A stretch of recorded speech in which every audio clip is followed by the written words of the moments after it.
7:17 en el territorio continental ecuatoriano, buscando la verdad y abogando por la unidad nacional en pro de la paz y la seguridad en el Ecuador. Queremos dar la bienvenida al señor secretario jurídico de la Presidencia de la República, doctor Stalin Andino. Lo invitamos para analizar esta importante legislación que con el carácter de urgente materia económica ha presentado y que está en desarrollo. Por ejemplo, para este viernes se tiene previsto en la Asamblea Nacional el primer debate sobre el proyecto urgente en materia económica que pretende desarticular la economía criminal. Ayer se anunció el nuevo proyecto sobre la ley de contratación pública con el carácter de urgente materia económica. Partiendo de un hecho, conocíamos que en el año y medio de administración del presidente Daniel Noboa, para completar el periodo, hubo 8 proyectos urgentes de materia económica que entraron en vigencia, y ahora van en este corto periodo 2 proyectos más. Doctor Stalin Andino, con esas consideraciones, ¿qué significado tiene el administrar las leyes con el carácter urgente en materia económica? Buen día. Muy buenos días, qué gusto compartir con toda la audiencia. La importancia de los proyectos económicos urgentes es que estamos buscando estabilizar la economía del país, y esa estabilización económica va en diferentes aristas. Por un lado, golpear a la economía criminal, es lo que hemos hecho en varias ocasiones con algunos proyectos de ley, el último que fue enviado sobre la economía criminal y el golpe a la economía criminal, y en cambio anteayer enviamos un proyecto que busca enfocarse en otro sector igual de importante, que es la gestión pública. Nosotros necesitamos que en nuestra gestión pública, que nuestros servidores públicos puedan llegar a tiempo a satisfacer las necesidades de la ciudadanía. La ciudadanía no puede esperar, a la ciudadanía no le podemos decir esperemos un año para tener leyes que permitan que tenga todo lo que necesita, desde los medicamentos, las especies valoradas, etcétera, a tiempo. Entonces, el objetivo de este proyecto de ley que se ha enviado es implementar mecanismos de innovación para mejorar precisamente un sector importante, que es la compra pública. Recordemos que la compra pública es uno de los medios para poder llegar a obtener bienes, servicios y obras. Y, de hecho, económicamente es muy importante. El año anterior se movieron $8,000 millones a través de la contratación pública, y representó el 6,5% del Producto Interno Bruto. Entonces, es un sector económico en el cual no debemos dejar de enfocarnos y tenemos que estar constantemente implementando estándares internacionales. Doctor Andino, ¿cómo cambiar este tema estructural, la contratación pública en el Ecuador? La contratación pública en nuestro país, desde el 2008 que salió la última ley vigente, ha tenido una serie de complicaciones y ha tenido una gran cantidad de casos vinculados a la corrupción, y cada uno de ellos con sus propias aristas. Estamos en un país en el cual se crea la ley y sale la trampa. Entonces, eso es lo que nosotros pretendemos detener, es lo que nosotros necesitamos permanentemente estar controlando.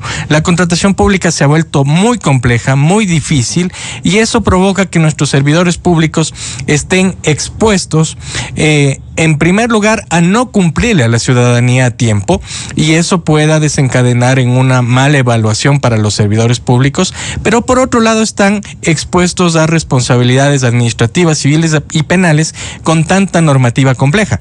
Es por eso que el proyecto de ley busca simplificar. ¿Para qué? Para que en parte nuestros servidores públicos se sientan seguros de lo que están haciendo y puedan llevar a cabo los procesos de forma exitosa. Mire lo que pasó el año anterior. De los procesos planificados al inicio del año, solo llegó a ejecutarse, a terminarse, a adjudicarse los procesos de contratación el 60%. Eso significa que hubo un 40% de procesos de contratación que no se dejaron ejecutar y que quedan para este año. Eso implica que 40% de las necesidades del Estado que estaban planificadas no llegaron a satisfacerse. ¿Y por qué ocurre eso? Un 40% que no se puede operar. ¿Hay dificultades, hay trabas burocráticas? ¿Qué es lo que impide eso? Bueno, claro que hay trabas burocráticas. Estábamos hablando que actualmente tenemos más de 30 procesos de contratación, tipos de procesos de contratación. Estamos buscando simplificar y dejar los procesos más importantes y sobre todo que nos generen aún un ahorro al Estado. Le pongo un ejemplo. En consultorías, nosotros actualmente tenemos que en casos de procesos de contratación de hasta $60,000, las compras públicas en consultorías son directas, es decir, que son a dedo. Eso permite la ley actual y en casos hasta $400,000 más o menos, la ley permite que se adjudique a un grupo selecto la lista corta de 6 proveedores. Entonces, no existe una lógica para tener tantos procedimientos que benefician las contrataciones a dedo, por lo que uno de los enfoques de este proyecto de ley es simplificar procedimientos y dejar procesos que sean fáciles de manejar, de llevar a cabo y que nos permitan ahorrar y tener la participación abierta de los proveedores. Doctor Andino, si este proyecto urgente en materia económica pretende dar mayor capacidad de sanción al CERCOP, ¿cómo implementar esto? Una de las causas principales de que los procesos se detengan ha sido el control que lleva a cabo el CERCOP. ¿Qué hace el CERCOP para que la ciudadanía lo tenga claro? El CERCOP es el ente rector de la contratación pública, dicta normativas políticas en la materia, administra el portal de compras públicas, el sistema tecnológico, y también tiene la posibilidad, la potestad de realizar controles al momento en el que se desarrolla lo que denominamos la fase precontractual, es decir, el concurso. Entonces, un proveedor que se sienta afectado o el CERCOP de oficio puede intervenir en ese proceso de contratación y decir, deténgase, esto está mal hecho, y bajárselo, declararlo desierto y volver a iniciar. Eso en esencia, en teoría, parecería que está bien, pero cuando empezamos a tener desviaciones, cuando empezamos a tener comportamientos inadecuados, ese control lo único que hace, yo lo he denominado así, es diversificar la coima. Porque en vez de que la coima vaya solamente a la entidad contratante, a la que está comprando, ahora tiene que ir al servidor público que hace inadecuadamente ese control. Entonces, lo que busca este proyecto es reducir esa facultad discrecional y volverla más objetiva. Es decir, que los parámetros con los cuales el CERCOP va a controlar estén establecidos previamente y objetivamente. ¿Para qué? Para que los servidores públicos, cualquiera que se encuentre, ya los he visto ahí a anteriores autoridades del CERCOP pronunciarse a favor o en contra de esta ley, pero el tema es que esas mismas autoridades en su momento no detuvieron. ¿Y qué es lo que pasaba? Que en un proceso decían, sí, aquí está bien hacer, llevar a cabo, pedir este tipo de requisito, y en otro proceso decían no. Entonces, ¿qué está pasando en esa entidad? Ahorita hemos nosotros entrado con mucha contundencia. José Julio Neira ha sido encargado del Servicio Nacional de Contratación Pública y está haciendo una depuración institucional. Pero a la par viene la reforma legal también. ¿Es posible cambiar? Porque muchos contratistas del Estado se han quejado, no ahora, no ayer, sino de manera permanente, el sistema de contratación pública a través de CERCOP. Sí, a ver, el CERCOP es una idea que sale en 2008, surge de hecho en la Asamblea Constituyente. Es interesante ver que la ley de contratación pública actual fue aprobada en la Asamblea Constituyente. De ese rango estamos hablando en este momento, de esa importancia que tuvo esa ley, y ahí es donde se creó el CERCOP, en ese entonces como INCOP.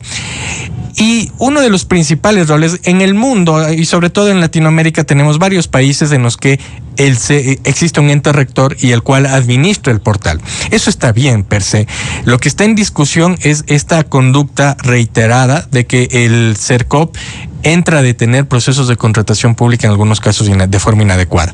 Tenemos a la par un portal de compras públicas del año 2008. La tecnología ha avanzado, si usted recordará, en el 2008 no teníamos los mismos celulares que tenemos ahora. pero nuestro portal de compras públicas no ha avanzado. Eso implica que necesitamos dar una inversión económica importante. ¿Para qué? Para que sea el mismo sistema. Aquí es muy útil la aplicación de la tecnología, la misma inteligencia artificial, sea el portal, sea la tecnología la que permite transparentar, la que permite controlar y deje a un lado el criterio subjetivo del servidor público. Usted nos ha retrotraído a la constituyente del 2008 que aprobó la Constitución, que llevó al pueblo ecuatoriano un 30 de septiembre de ese año y que entró en vigencia el 20 de octubre esa Constitución. Una normativa original de 130 artículos y disposiciones generales y transitorias. Ahora se pretende el gobierno con este proyecto urgente en materia económica modificar 13 artículos, eliminar 5, pero cambiar sustancialmente el funcionamiento de este sistema. ¿Cómo hacerlo? Simplificando procesos, reduciendo las atribuciones del CERCOP, estamos planteando esa parte, y sobre todo reducir los procesos que no nos dan ahorro, no nos generan ahorro. O sea, aparte de todo el problema que puede tener la corrupción, incluso la incursión de la delincuencia organizada dentro de los proveedores del Estado, aparte de eso tenemos que nosotros verle a la contratación pública como una oportunidad para ahorrar.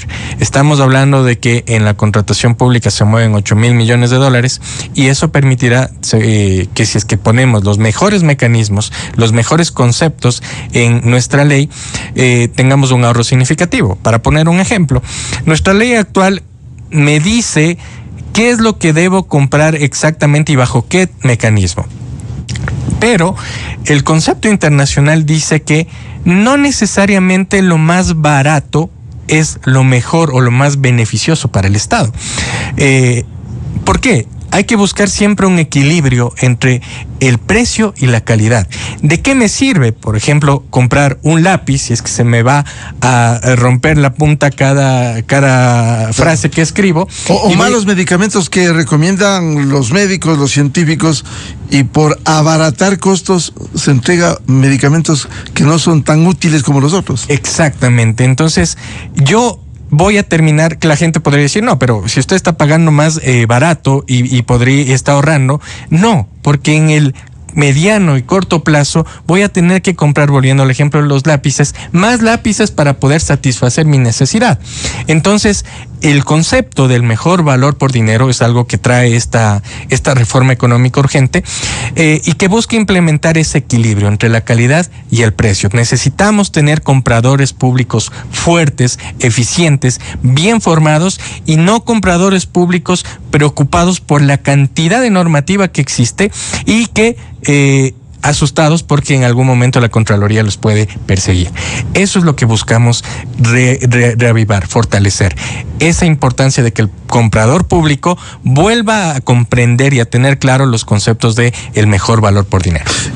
Doctor Andino, ¿se puede enfrentar en estos procesos de contratación pública lo que hemos escuchado a muchos proveedores que ofertan en determinado concurso y simplemente 2, 3 o 4 empresas que están detrás de lo mismo ofertan diferentes precios?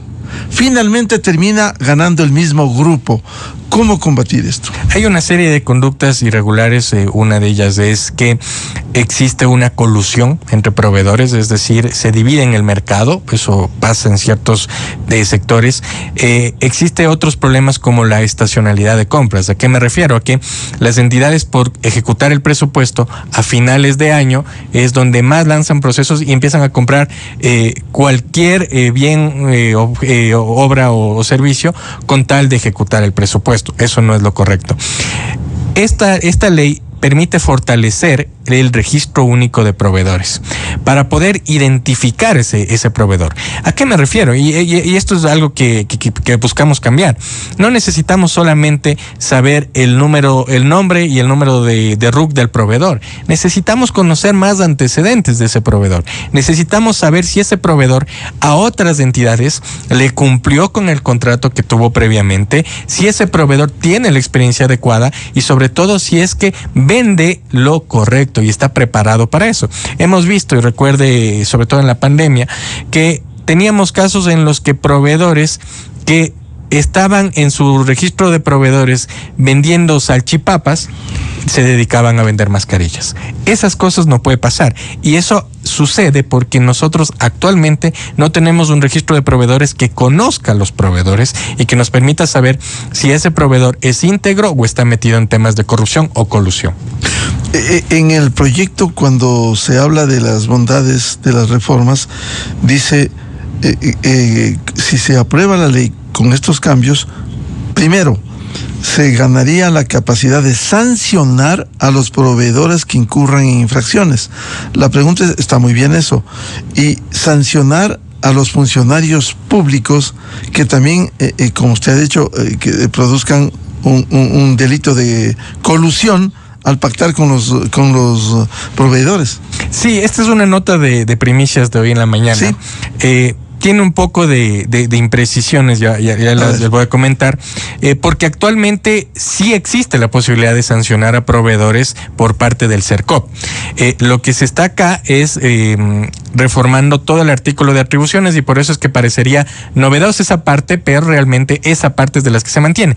Cuando el CERCOP sanciona a proveedores, por ejemplo, cuando mienten, cuando hacen declaraciones inadecuadas, cuando presentan documentos falsos, es muy común presentar certificados de experiencia de tal X de empresa que realmente son falsos. Es de todos los días en la contratación pública eso, y ahí es cuando el CERCOP interviene y sanciona.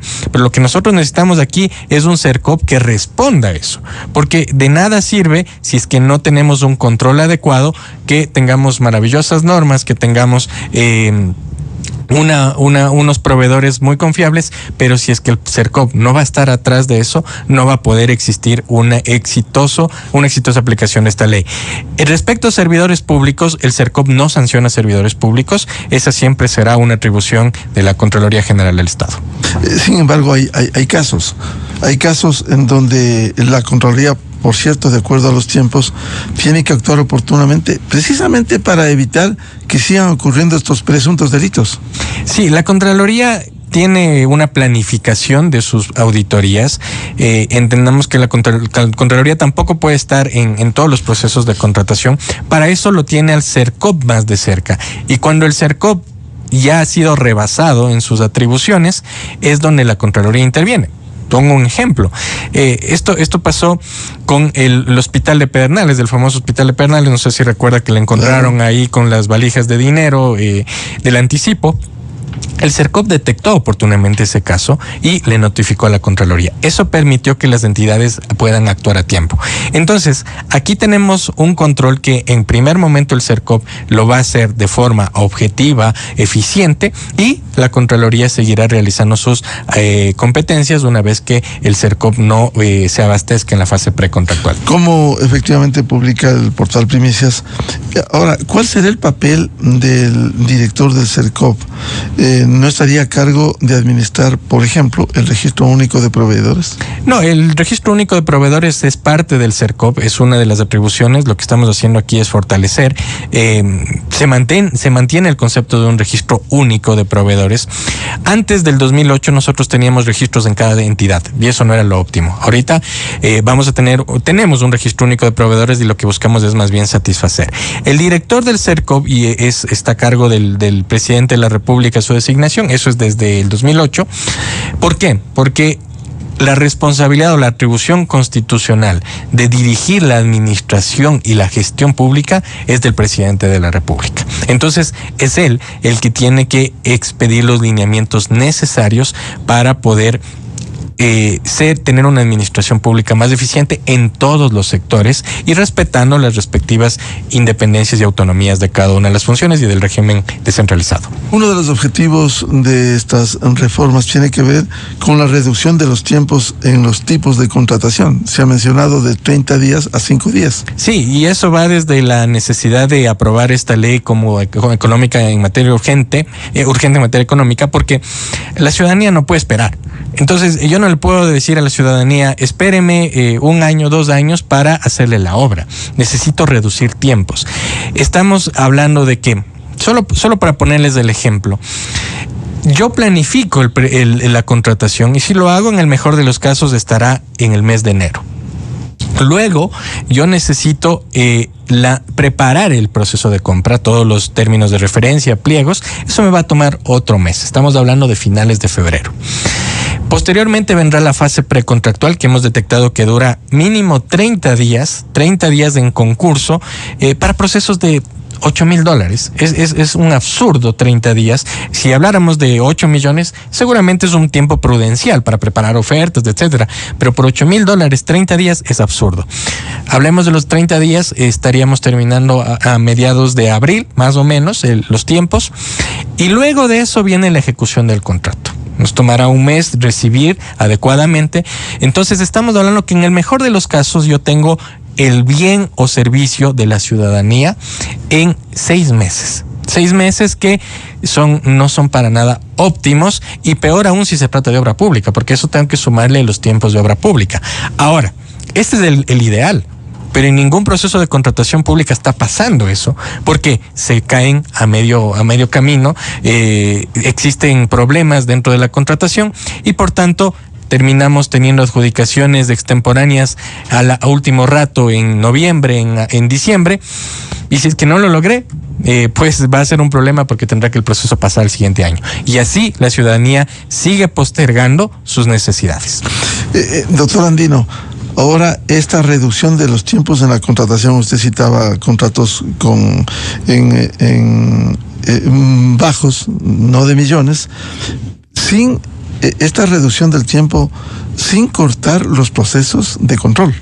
Exactamente, los procesos de control se mantienen, y lo que se busca es más bien objetivizarles y ser más eficientes. El control seguiremos siendo más rígidos en el control, pero sí creemos que necesitamos un apoyo importante de la tecnología para hacer un control adecuado, y eso implica financiamiento. Esta ley, en uno de sus componentes, busca que el portal de compras públicas se financie con diversas fuentes y permita una modernización adecuada y oportuna. Una modernización que los gobiernos anteriores la han venido postergando y no han dado la importancia que se debe. Hablando de contratación pública, doctor Andino, ¿es posible evadir un esquema de contratación pública? Le digo esto por lo que sucediera hace poco con recursos públicos en el municipio de Quito, la contratación de unidades de transporte. Sí, ha sido un caso muy controversial, muy complicado, en el cual presuntamente se está configurando una intermediación. ¿Qué pasó en este caso? Que yo como entidad contratante, me refiero, pongo a disposición o remito el dinero a un organismo internacional para que me dé comprando. En este caso la ONU. Sí, en este caso uno de los organismos dentro de la ONU, para que me dé comprando, y a cambio de eso me cobra una comisión. Entonces la pregunta ahí es, y no teníamos equipos de compras públicas preparados institucionalmente para poder lanzar esa contratación y no gastarnos en esa comisión. ¿Qué va a pasar, por ejemplo, con la vigencia tecnológica, con los mantenimientos? ¿Quién responde por esas unidades acá? Hay que reclamar a la institución dependiente de la ONU, en lugar de reclamar al proveedor. En lugar de tener garantías aquí en el país, en lugar de tener un proveedor al que yo pueda identificar de aquí en el país. Entonces, sí ha habido muchas críticas sobre este proceso de contratación. Entiendo que las autoridades competentes están verificándolo y serán las que determinen si es que efectivamente hubo o no algún tipo de infracción a la normativa. En este caso, la Contraloría. En este caso, la Contraloría General del Estado, porque ya está consumado, esto ya el CERCOP no puede intervenir, está firmado el contrato y están entregados los vehículos. En todo caso, en términos normales, el camino debiera ser la contratación directa, si son recursos públicos, y no darse la vuelta por una dependencia internacional. Sí, lo correcto sería lanzar aquí en nuestro propio país, ¿no?, el proceso de contratación. No creo que estos vehículos tengan una característica especial. No se trata de un avión, que bueno, hablando de una adquisición de un avión, yo diría se justifica comprar en el extranjero, pero tal vez estos vehículos articulados podían realizarse aquí la compra. Y hay que tomar en cuenta una cosa muy importante también. La compra pública es un dinamizador de la economía local. Cuando se realiza una obra en por más lejana que sea el sitio en donde se realiza la obra, eso dinamiza la economía. Por ejemplo, todos los obreros, todos los trabajadores de esa obra buscan dónde almorzar. Eso le permite a la señora de la tienda preparar los almuercitos y venderlos a los obreros. Entonces siempre va a ser un dinamizador la contratación pública, y por eso es que es importante cuidar que los procesos de compra se lancen en nuestro país. Una de las formas de cuidar la dolarización es no dejar que nuestros recursos, nuestros dólares, vayan al extranjero. Y claro, cuando nosotros lanzamos los procesos aquí y ese mismo dinero se queda aquí y se va dinamizando, nos vamos a hacer uno de los, va a ser un componente que apoya a fortalecer esa dolarización. Doctor Andino, más allá de la contratación pública directa, los procesos de contratación, ¿se puede legislar en estas reformas? Por ejemplo, el castigar a funcionarios públicos. Claro, se dirá que la Contraloría es la que investiga, porque hemos escuchado más de un caso de contratistas del sector público que ganaron el concurso en buena lid, hacen la obra en Esmeraldas, en Manabí, en un hospital, incluso pequeños contratistas que ponen cortinas, que simplemente el momento de cobrar esos recursos asignados por la caja fiscal al gobierno local, gobierno provincial, simplemente le dicen, si no pone el 20 o 30%, no sale el cheque. El problema de las coimas, de los sobornos, es un tema latente en la contratación pública, pero mientras nosotros no transparentemos todo lo que está sucediendo dentro de los sistemas tecnológicos, ¿a qué me refiero? A que, por ejemplo, el portal de compras públicas actualmente me cubre la parte del concurso, pero la parte de ejecución del contrato todavía... Responde la institución. Responde la institución, y todavía el portal no me deja visibilizar todo lo que pasó en la ejecución contractual. Entonces, se ha vuelto, esos desarrollos tecnológicos son los que se necesitan. ¿Por qué? Porque el rato en el que yo pueda tener esa información en los sistemas, la misma ciudadanía puede ser el veedor y fiscalizador de que para realizarse los pagos de la ejecución del contrato no se pidan las coimas. A veces los contratistas del Estado son cómplices de esto. Aquí nosotros queremos hacer un cambio de mentalidad con este proyecto de ley. Queremos que los contratistas que denuncien y que nos permitan llegar a resultados plasmables, a resultados en contra de ciertos funcionarios que están inmersos en la corrupción, sean reconocidos como contratistas mucho más íntegros, y esa integridad sea premiada de cierta forma, dándole un estatus diferente a ese contratista. Es algo que se ha planteado también en esta ley y que esperemos en el debate legislativo se pueda mantener y fortalecer. Ahora, no es tan simple para un contratista que va, insisto, a Esmeraldas o Manabí, y simplemente ahora, en medio del conflicto armado interno, no solo que le dicen pone la coima, sino le amenazamos, cuidado, viene a cobrar si no pone por adelantado. Se encontraron dos enemigos del país muy peligrosos: la corrupción y la delincuencia organizada. En la contratación pública buscan concurrir ambos, y eso es muy, muy peligroso porque la contratación pública mueve mucho dinero, y ese dinero puede ser desviado a los delincuentes organizados si es que no tenemos los controles adecuados. Entonces, parte de nuestra estrategia de la guerra es golpear la economía criminal, que también puede estar metida en los temas de contratación pública. Tenemos que tener sistemas tecnológicos que nos apoyen en esta lucha.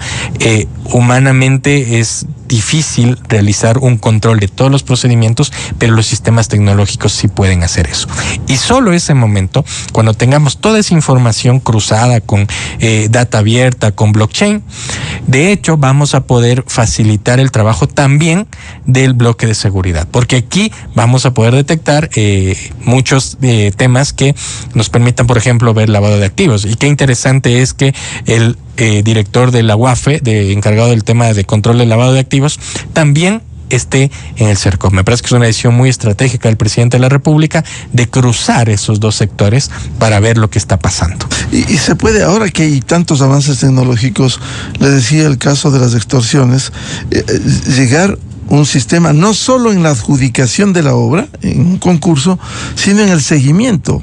si es que el gobierno seccional o provincial automáticamente pudiera notificar, está concluido el trabajo, está verificado, está recibido, entonces, y esto es con fecha X, simplemente no se puede hacer un seguimiento para que en el tiempo prudencial que cuenten los recursos se pueda cancelar a quien fue el contratista del Estado. Hemos manejado una serie de reformas también a nivel de decretos ejecutivos. Por ejemplo, el año anterior emitimos casi 32 reformas reglamentarias y 30 reglamentos nuevos. Entonces, dentro de ellas, una de esas estaba el tema de la contratación pública, y ahí pusimos que todos los contratos deben tener una cláusula de tiempo de pago. ¿Para qué? Para que esto se permita a los diferentes contratistas o proveedores interesados en vender, darles las garantías necesarias de en cuánto tiempo me van a pagar. Tal vez ahí tenemos que tener las entidades un sinceramiento. Eso es para todas las entidades nacionales, locales, gobiernos autónomos descentralizados. Exactamente. Entonces, el contrato tiene que dar la claridad de cuánto tiempo yo me voy a demorar en pagar, porque hay proveedores, y es muy lamentable eso, que por esta falta de pago han quebrado.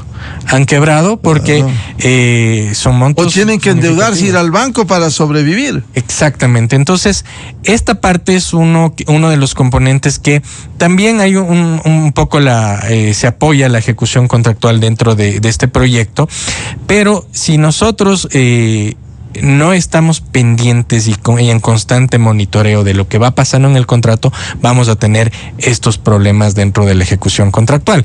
Hay muchos, como le decía, muchos proveedores que llegan a quebrar por esto, y sobre todo creo que hay que recuperar la confianza del sector privado en la contratación pública, porque hay proveedores en el ámbito privado y empresas muy valiosas, muy importantes, muy serias, que han preferido no entrar a la contratación pública porque dicen, no, yo ahí no me voy a meter, no voy a poner en riesgo mi negocio por estar en esos contratos que parece interesante, pero hay demasiada inseguridad. Claro, por eso son las mismas empresas las que se disfrazan y concursan y ganan siempre los concursos. Exactamente, son los mismos, algún buen grupo de contratistas, los mismos que están dispuestos a entregar coimas, que están dispuestos a esperar todo el tiempo del mundo o por los pagos, porque ya tienen un círculo vicioso en esto. Ahí la importancia de conocer adecuadamente, a detalle, quiénes son nuestros proveedores. Doctor Andino, si en el año y medio se aprobaron 8 proyectos urgentes en materia económica, hoy van 2 con este segundo que ha presentado el gobierno, ¿vendrán más proyectos urgentes en materia económica enmarcados en un estado de excepción?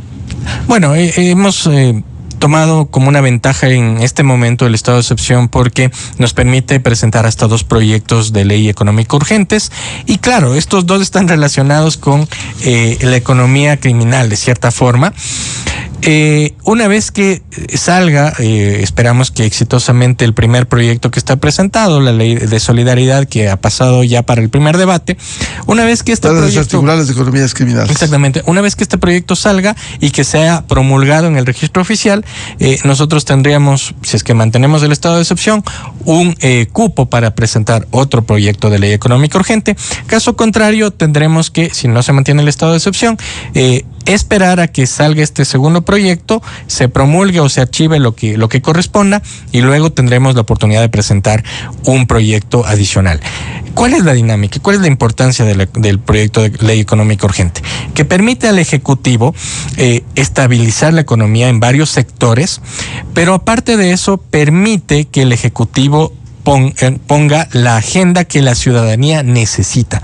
No podemos esperar que la Asamblea se tome 1 año, 2 años, 10 años. Por ejemplo, estábamos el otro día viendo el ejemplo del Código de la Niñez, que tomó 10 años y finalmente no se terminó de aprobar. No podemos esperar eso los ciudadanos. Necesitamos oportunidad. Y en lo que es económico urgente, en lo que es económico, hemos buscado esta figura, la hemos bien utilizado, pero le pongo el ejemplo de la consulta popular del año anterior. Tuvimos, y una de las críticas era que planteábamos que por qué temas que se puede mandar el proyecto de ley sometemos a consulta. Sí, sí les puedes mandar esos proyectos de ley directamente, pero la Asamblea no te va a tratar. El proyecto ley de talón de Aquiles, lo presentamos, si no me equivoco, en diciembre del año anterior. Es un tema procesal penal importante, que lo defendió el ministro de la Gasca, y hasta ahora ni siquiera pasa comisión. Entonces, ahí es donde la Asamblea decide ciertos temas sí, ciertos temas no. El proyecto de ley económica urgente, y como fue también el caso de los proyectos de ley de consulta popular, en donde la ciudadanía le puso a la Asamblea el tiempo en el cual tiene que aprobar. Y gracias a esa consulta pudimos tener los aumentos de penas, pudimos tener ciertas reformas en materia de extinción de dominio, en materia del control de armas, porque si no, seguiríamos esperando. Con esta asamblea hay una coyuntura distinta, esperamos que prioricen los temas que al país le interesan, pero no ha sido un poco nuestra dinámica en la cual hemos venido manejando. Es importante que para la gobernabilidad el contar con una asamblea que viabilice los proyectos del Ejecutivo. Sin embargo, han hecho el escenario posible, probable o no posible de la acción constitucional de la Corte Constitucional, que pudiera, al menos ha habido observaciones en el proyecto urgente para desarticular a las economías criminales, el que pudiera haber disposiciones que van contra la Constitución. Han hecho el escenario, van a ir a la Corte para explicar, porque esos son los fundamentos que debieran ponerse en la mesa. Sí, hay muchos temas de seguridad que por su propia naturaleza se mantienen en reserva. Justo escuchaba la entrevista anterior, y uno de los temas importantes, tuvimos COSEPE la semana anterior, el Consejo de Seguridad. Es un tema permanente dentro del Ejecutivo. Pero déjame decir un paréntesis, una crítica constructiva. Sí es bueno informar. Y el país debe conocer si está funcionando el Consejo de Seguridad Pública del Estado en medio de un conflicto armado interno, en medio de un estado de excepción. Es bueno que la ciudadanía conozca. Sí, es bueno, y es bueno que funcione. Oportunamente lo conocerá. Hay temas reservados, secretos que se tratan. Claro, ahí. No pedimos que eso sí, pero sí que se ha reunido y que están adoptando políticas frente al conflicto armado. Estamos adoptando políticas adecuadas, estamos conversando, estamos invitando también a la Corte Constitucional a través de los mecanismos procesales existentes. Le hemos hecho, por ejemplo, una observación de que una comisión creada por dictamen no sería lo adecuado, porque quizás el Consejo de Seguridad Pública ocupa ese rol. Entonces, estamos en ese diálogo dentro del proceso propio. Déjeme decirle, constitucionalistas han cuestionado incluso el propio fallo, el dictamen de la Corte, con 6 votos, 3 reconocidos jueces, 2 de ellos que ya no están, jueces constitucionales, observaron que no tiene esa atribución la Corte Constitucional de ordenar una comisión. Entonces, esas cosas hay que conversar para explicarles en qué camina el Ejecutivo. Sí, siempre hemos sido muy respetuosos de las atribuciones de la Corte. Es una institución en las cuales tiene una alta confiabilidad en la ciudadanía, y creo que hablar de inconstitucionalidades al momento de presentar el proyecto es anticiparse y generar una alarma, un miedo dentro de la población innecesario. Porque esto, permítame, esto puede ser reformado en la Asamblea y cambia el panorama. En la Asamblea, dentro de la comisión, se ha escuchado importantes penalistas, importantes constitucionalistas, no menores, como Felipe Rodríguez, por ejemplo, que han expuesto su punto de vista, y que es totalmente adecuado escucharles y mejorar el proyecto. Para eso es los debates legislativos. Entonces, tenemos la confianza de que el proyecto será aprobado en los mejores términos, enmarcado dentro de la Constitución, y sobre todo que permitan a nuestras fuerzas del orden actuar con firmeza y con todo el apoyo que el legislativo puede entregar a las fuerzas del orden. A propósito de lo que usted señalaba, y vamos a concluir este diálogo agradeciéndole al señor secretario jurídico de la Presidencia de la República, doctor Stalin Andino, se informará oportunamente lo que se puede informar al país, que el Consejo de Seguridad Pública del Estado, donde se planifica estos temas con las principales autoridades del país, Corte Nacional, Función Legislativa, Centro de Inteligencia Estratégica, etcétera, que se informe que se está trabajando en ese sentido. Sí, el Consejo de Seguridad Pública es permanente, ha tratado temas muy, muy importantes y continúa en ejecución, continúa reuniéndose. La ciudadanía puede estar tranquila que en materia de política de seguridad estamos avanzando a pasos firmes y producto de esos análisis, producto de esas discusiones del más alto nivel, como usted bien lo ha dicho, el Consejo de Seguridad Pública no es menor, no es del órgano que toma las decisiones de materia de seguridad, es un órgano asesor del presidente, porque el encargado, el comandante de las fuerzas siempre va a ser el presidente de la República, pero se han dado discusiones interesantes y producto de esto van surgiendo las distintas necesidades. Por ejemplo, la necesidad de contar con una ley que implemente ciertos mecanismos para poder facilitar a las fuerzas del orden su respectiva tarea. Entonces, van surgiendo estos temas y se van realizando, se van ejecutando conforme conforme vamos desarrollando los mecanismos, ¿no?